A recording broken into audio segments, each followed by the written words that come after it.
And we are live. Welcome everyone. It's the .NET Community Stand-Up Tooling Edition. I'm Kendra Havens, your host. My co-host is Cody Bayer. Wave. Cool. For this episode, we're going to dive in a little bit to Roslyn analyzers and the Roslyn analyzer package that we recommend people use. But first off, we're going to talk a little bit about news. So I'll go ahead and switch to my computer, not Mika's. Okay. Oh, wait, sorry. Let's introduce everyone in the room. I said we would do that first. Mika, why don't you introduce yourself? Tell us what you work on. Hello, everyone. My name is Mika Duma, and I'm a program manager for .NET and Visual Studio. And Manish? Hi, this is Manish. I'm a developer on the Roslyn team. I've been working on the analyzer space for a few years now, so mainly the API, the engine, and even a few analyzer packages. Awesome. Cody, should we talk about what we work on, just in case? Yeah, let's do it. Okay. You go first, though. Okay. I work on, same thing as Mika, Visual Studio, .NET tooling, productivity, code fixes, refactorings, and the unit testing area. And Cody? Awesome. I work on Visual Studio for Mac, mainly focused on the editor space right now, so there's a lot of stuff going on there, but also on overall reliability and performance of the IDE. Sweet. Well, that's it. Cool. So we will be monitoring chat. Hello, everyone, throughout the episode. So if you have questions as they come up with the content that we're showing, we would love to hear them. And hopefully we'll respond and notice and everything. We probably will. Okay. So moving to my screen, couple of things I just wanted to call out. Mads Christensen released an excellent blog post all on Visual Studio tips and tricks. This area is near and dear to my heart, I guess, because I think the tips and tricks go along really well with other, I guess, productivity stuff that are usually the demos that Mika and I would show. So just things that you might have missed that have been built in actually a long time. So like reattaching the debugger to a process. Let's see, restoring the Solution Explorer project hierarchy state on solution load. So yeah, just kind of nice things. Go to all, which we always talk about. I absolutely love keyboard mapping in Visual Studio, so you can assign tons and tons of different commands to whatever keyboard shortcut you can actually imagine, which can get you into trouble, so be conservative, folks, but it is a tool that can be really powerful if you want to use it. We don't want to break your muscle memory. This one is one of my absolute favorite ones. It's tracking the active item in the Solution Explorer. I think I showed this recently on a Robert Green, what's his series called? Visual Studio Toolbox. Thank you. Yeah. Yes. So this is when you are navigating amongst your many files that are open. Your Solution Explorer will basically track this active item. So if you click to a different file, whatever is highlighted in your Solution Explorer will change to that file you have open, which is pretty sweet. So yeah, it's a good blog post. You can find it on the Visual Studio blog. So that's devblogs.microsoft.com/Visual Studio. Another thing I wanted to call out, Steven Sanderson did a really, really cool Blazor demo at NDC Oslo. It's getting a ton of views. People are just generally really excited about Blazor newness. And yeah, so I thought I'd call it out, give him some, I don't know, fame. So you can look this up in the NDC Conference's YouTube channel. It looks like on Twitch, I'm not going to say the name, said a really, really awesome Blazor demo. So apparently we have some people who've already seen it and love it. So that's good to hear. Yeah, nice. Always good to hear. And Cody, did you have a couple blog posts you wanted to call out? Yeah, let me go ahead and share my screen. I got some blog posts. I got some cool stuff to show. Let me quickly do this. Share my screen. All right. Can you guys see it? Yes. Awesome. All right. So I'm going to make this font a little bit bigger too, just so you guys can see that. But the main blog post that I want to show off is on libman. So if you guys are familiar with Library Manager, it's a very extensively used must-have tool for ASP.NET Core developers. Basically allows you to add client-side libraries to your projects. It's a very popular tool on Windows, and we've ported it over, or at least Matt Ward, a member of our team and an active member of the community, has ported this over to VS for Mac. So you can see it behaves just like it does on Windows. You right-click on the project, add a client-side library, and you have a pop-up so that you choose which one you want to add, and you can add it there. So it's a really great time saver, and just makes that whole process go a lot better.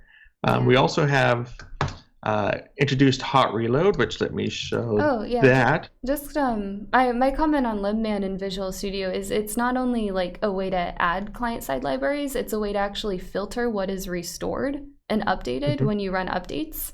So those will go much faster. So if you have this massive package, but you're only actually using a small portion of it, it can help filter out what you're actually updating in your project. Yeah, it's a great time saver, and just really makes that whole thing go smooth.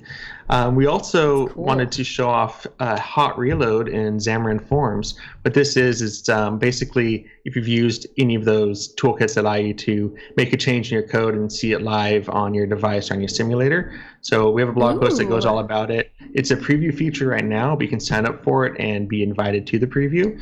Just to show quickly how it works. Exclusive, Cody. It is very exclusive. Why? Yeah, so this is live, and it's beta, so if it breaks, it breaks. But basically, what I have here is an iOS simulator running a to-do app, and on this side, I have the code for that app, and I'm in the XAML called My Tasks view, which is this view right here. If I change the 1 to a 2 and hit save, you'll see that it will refresh on the other side. We got a new face there. If I change the name, same thing, hit save. It will refresh on the other side. So you can really iterate on your UIs quickly. You can see changes as they're made, and it helps you really write UIs in a much more efficient way. You can also reflect on your devices as well, so it's not just limited to simulator. So please, if you're interested in that, please sign up for the demo or the preview. We're hoping to get as many users as possible because we want to test this, pretty extensively before we send it out to the world. So if you're interested, either drop me a note in the comments and in the stream chat, or check out the Hot Reload blog post, and that would be a great way to get started on it. Nice. And those are the two things that I have to show off. Yeah, we had a question. It's just speaking of hot reloading, what about hot reloading in ASP.NET Core? Are we planning anything about that? I know it's constantly on our mind. I don't have any updates to give right now. And someone's asking for the link to the blog post. I can share all of the links in the video description, I suppose, once these are posted. Yeah, and I can post in the chat link too. I also see that Maddie joined the chat. She's the PM on the Hot Reload team. So she must have, every time you say Hot Reload, it's like Beetlejuice. Maddie just shows up. She got a notification. So, yeah, somebody said Hot Reload, and so she's there now too. So if you have any questions, let her know as well, and I'll drop the link in the blog post too. It's always nice to have experts tuning in. Sweet. Okay.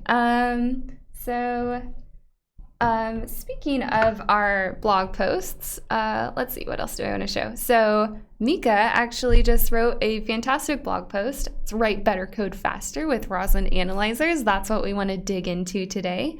So Mika, what are Roslyn Analyzers? Just to set the stage, catch everyone up. Yeah, of course. Yeah, a lot of you probably are wondering what they are. So Roslyn Analyzers are a tool that runs analysis on your code and reports diagnostics and errors.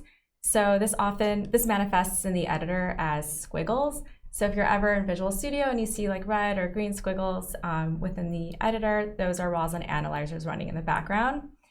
They also come with the little light bulb and screwdriver icon that often contain code fixes and refactorings.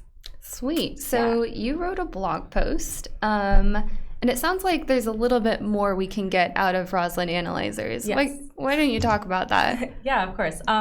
I can also, if you want to switch to my screen, I can quickly show you just a little bit more about... Oh, wait, that's mine. There we go. Yeah, so... okay, so there's the squiggles you were talking about. So these are the squiggles I was talking about. They also come with different severities. So there's 3 different kinds. There's the errors. So here in my error list, you can see the error severity, the warning severity, and the information severity. And so if I actually, let's see. We also have silent. and but I guess silent. that means you wouldn't see it anywhere, not an error list or anything. Yeah. Sorry. Yeah, exactly. No, for sure. And so here you can actually see I'm getting a red squiggle. So these are the red and the green squiggles I was talking about. And if you go in the error list, you can see that it says it expected a semicolon at the end. Also, if you hover over, it'll also tell you that it's expected a semicolon at the end. So here I can do that. And then here I'm getting a little light bulb suggestion. So if I hit Control Dot, which is the keyboard shortcut for to get into the code fixes, you can actually see that I get a suggestion to remove the unused variable. Yeah. So we're pretty familiar with that. yeah, so that's built in. You already have that for code styles. But then what I'm here to talk about is the Roslyn Analyzer package. These don't ship with the built-in tool, so you would actually have to add it as a NuGet package. Oh. Yeah, but it also helps improve your code quality even more. So how would we add this extra package to give us more diagnostics? Yeah, so you would actually add it as a NuGet package. And over here, I can just show you real quick how that works. So I'm going to actually add, our most popular and our recommended Roslyn Analyzers package, which is Our called favorite. Our favorite, yeah, Okay. exactly. Which is called the Microsoft Code Analysis FX Cop Analyzers. So over here, I'm just going to type that in. So bear with me because it's a lot to type in. Code analysis dot FX. There you are. So here I'm going to click. Okay. And we can see it's like published by Microsoft and everything. Yeah. So we know it's coming from Microsoft, which is nice, even though it's not a part of the built-in tools. Exactly. So it looks like you're actually adding a lot of different packages all in this one install. Yes. So you got multiple like framework analyzers, net core analyzers, code quality analyzers. Yes. Neato. So. And then, Also, I just want to call out, like, this is the NuGet package manager. You can right click Yeah. and manage NuGet packages from this. yes. So many people don't realize we do have this whole UI built out of it. They like only work inside of their CS proj and like copy and paste actual versions and everything by finding them on NuGet.org. Yeah, we do have a UI. That's an option. Yeah, which is really awesome. And another thing I want to call out is that this Roslyn Analyzer package is also open source, so you can actually find it on our GitHub repo, Oh my which gosh. is .NET Roslyn Analyzers. So search That's for awesome. that. We've gotten a ton of contribution from the community, so continue to do so. It's awesome. And yeah, So if you have any like bugs or it's not working quite the way you would expect it to, you can actually engage with our developers. Well, school. yeah, exactly. So over. Oh, so what did you expand over there in the Solution Explorer? Yeah, so these are the Microsoft NetCore analyzers. So these are all of the packages. Oh yeah, so they're all under the analyzer dropdown. Yeah, exactly. So these are the squiggles listed out as These are- rules. Yes, these are the squiggles. And Cool. if you ever want to, let's say, set the severities, which I kind of showed you in the error list, you can set it from here. And let's say I want to set this to give me an error. So it would then, let's say, contain a red squiggle, hopefully. Let's see. Set the severity. Do error. It looks like in the error list it it's is showing showing up. Yeah. If you click that. Hmm. Hmm. Remove the filter maybe. Yeah. She did click on the filter. Yeah. Sometimes those filters don't always work, to be honest. Yeah. So this is But- by default a warning. And so before, I should have pointed this out, but before the task didn't have a warning or a green squiggle underlined. But once I added this Roslyn Analyzers package, I'm now getting a warning. So I can also just simply hit Control Dot over here, and it's now giving me a suggestion to actually configure await false to get rid of that. Okay, so consider using configure await false Yeah. in async. Yeah. So Okay. yeah, so that's pretty much it in a nutshell. So definitely recommend installing this package. It will just help with your code quality so much better. So Yeah. Did you have any more you wanted to show off in that package? I mean, there's different ones. There's, I would have to but there's like some other ones that's, let's say, avoid empty interfaces. But yeah, you can like scroll through all the different options as well. Okay. Mark members as static, and then you can also set the rule severity there. And cool. Yeah. We did get a question in chat. Is this related to the Roslynator extension? Do you know, Manish? So Roslynator is, I think, again, a bunch of analyzers, but it's not exactly related to like the rules that I implemented, but it's like a different extension which has different code quality rules. So these are Microsoft recommended ones. So if you have used, say, FXCOP tool in the past to do binary analysis, you're probably familiar with these. So we have documentation on each and every rule with guidance on what and how to be used. So right. So we re-implemented a lot of the FXCOP rules. The important rules. Yeah. Excellent. To use our live code analysis rather than the static That's after correct. Build and that kind of feedback. Cool. For some reason a light went off. Anyway, I'm sure it's fine. Actually, so we've stated a couple times that they're Microsoft recommended and they're our team's favorites and everything. If it does have so many fans of these, do you want to talk about why they aren't built in? Yeah. So, by default? Yeah. So I mean, we get this question a lot. So a lot of these analyzers may be a little too verbose to actually ship in the default built-in tools, but yeah, so it may create a little too much noise because, as you saw before, I didn't actually have a squiggle under task, but once I actually added this NuGet package, I then got the warning squiggle. So our team does go back and forth a lot about whether or not we should include it. People see code quality in different directions. Some people like to start clean, stay clean, and some people prefer that I do it whenever I'll get to it. It's an opportunity to take improvement. So having them in the box is kind of iffy, because it might offend some customers. Some people just want to get rid of all those warnings and errors. They just want to get out of my face. It'll still basically work, and they can worry about code quality later. I might be one of those people. But it's great that it's so customizable too, because you do have people who have different coding styles and different, different ways that people think, and sometimes I don't like a ton of clutter on my stuff. I don't like when track changes is turned on in Word because it has too much clutter. Oh, I know. So I think thank you. I found another one who agrees with me. If Dominic is watching this. But we're still working on improving the discoverability and ease of installation rather than someone having to figure out the name of the package, go to the NuGet manager. We're working on UI improvements to make it easier. Yeah. So right now we'd be erring on the side of being less verbose, but we have an issue with discoverability. Yeah. But if we fix the discoverability issue too well, it'll be way too noisy. Yeah. So this is the line we walk, the balance we have to keep. Cool. Okay, wait, what was I going to ask after this?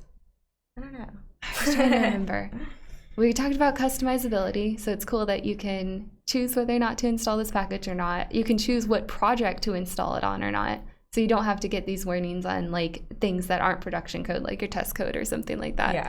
So that's pretty nice. And we're working on making UI even better to kind of maintain the balance.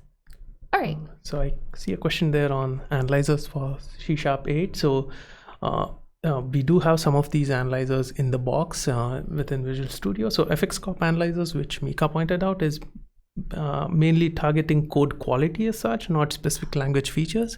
But the ones we have in the IDE actually help users to migrate to new features. So for example, we recently added an analyzer and code fix for people to convert from switch statements to the new switch expressions and things about nullability and all those stuff. So cool. Do those only work in .NET Core? Do we want to message that right now?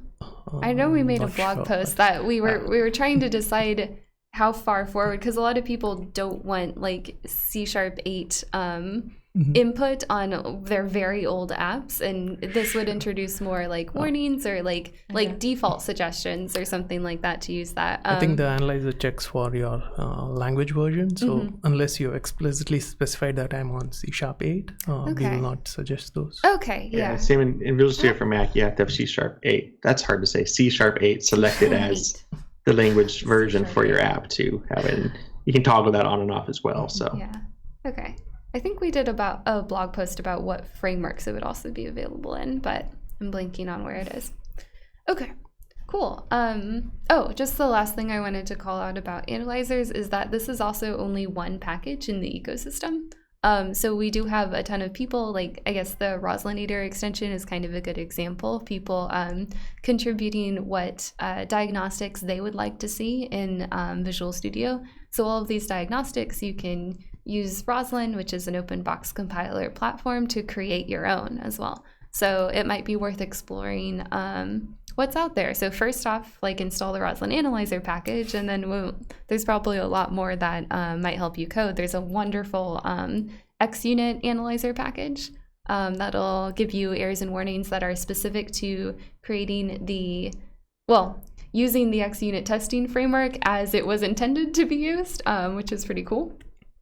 I don't have a demo of that prepared, but it is one of my favorites now that we're on the topic. Cool. Yeah. There's also, now that it is open source, if there's anything that you want to learn how to add analyzers or see if there's anything that's a pet peeve of yours, you can always look at the code and see how you can add these analyzers yourself. It's really extensible, is the word. That's true. Okay. Cool. Well, I think that kind of wraps it up. It's a short, nice little episode. Go look at a blog post, install this analyzer package, see if it's right for you. Does anybody want to see some of the new XAML editor? Yes. Yeah. Always. No? Yeah. All right. Always. Another live demo. Let's see how this works. Let's see if it works. Yeah. All right, let me share my screen. All right. Oh, wrong app. See, bad start already. I installed the analyzers thing. Can only go uphill. They'll forgive us. This is so part of the 8.2 release of Visual Studio for Mac is going to include an all-new XAML editor. So you might have remembered that we did our new C# editor in 8.1, which was released a month ago. 8.2, which should be coming soon, next week or so, should include the new XAML editor, which is a huge improvement over our old XAML editor. If you've written XAML code on Windows and then went over to Mac, you can see the disparity there. There's quite a bit of changes in the way that any of the IntelliSense works and whatnot, and it's just a little bit less performant and less helpful. For example, one of the cool things we have now is that your resources are available in IntelliSense. Available in IntelliSense, yes. You have IntelliSense on your static resources and whatnot within the IDE. I'm trying to see some static resources that I can call out. This one of the ones that's declared up here in the resources. Name text style, yes. So if we just delete that, it should. No, it's not working. Oh my gosh. See, this is why I should just. We could have just ended the episode. And I know. At least they know we tried to go the extra mile. Yes, exactly. Well, you should check it out. There are a lot of great improvements to it. We've had some folks on the preview channel who've been testing it out, and the feedback is amazing. So if you want to dip your toes in early, go to the preview channel in Visual Studio for Mac. Otherwise, you should have the new XAML editor out in the next week. Cool. And I should not have done the live demo. That's okay. No, that's okay. I did have a typo. Somebody said, we're just keeping it real. That's what people love, right? People. Yes. Okay. Love live TV. Thanks so much for joining us, everyone. Mika, thank you so much for the demo, and Manish for joining and sharing your expertise. Tune in next week for the next .NET Community Stand-Up episode. Thanks all. Thank you. Bye.